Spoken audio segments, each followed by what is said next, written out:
So ayan na nga mga boss, magpa-fighter na tayo dito. Tapos ang gamit natin ito ay mage na to.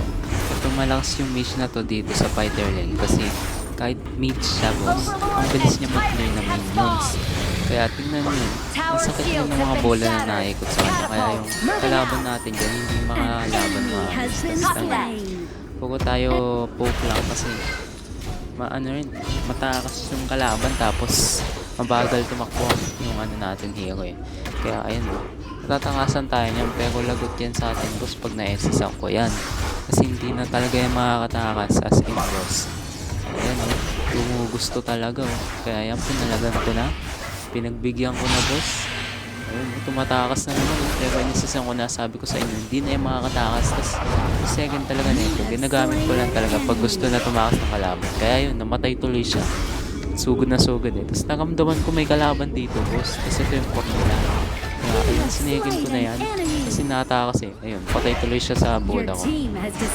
Tapos ito, pinush ko na yung top namin. Kasi wala namang kalaban. Push na natin yan.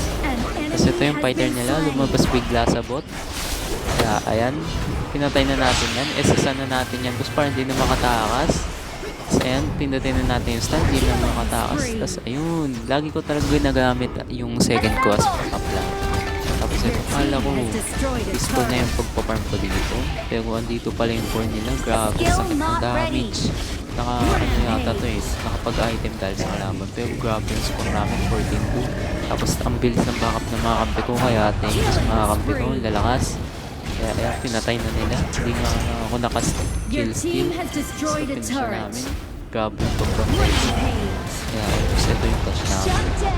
Ubus kami dyan eh. Ayun, sakto lang naman. Sakto lang trade. Pero sayang kasi na-trade yung core namin para sa mga fighter. Tapos support nila. Kaya ayan, sugod na kami pangalawa.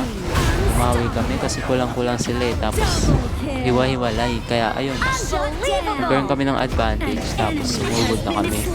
Pero namatay yung namin. MM namin. Pero okay lang yun. Kaya ito pinush na namin. Kaya nag-GG sila boss. Ang bilis ng pangyayari. Kaya grabe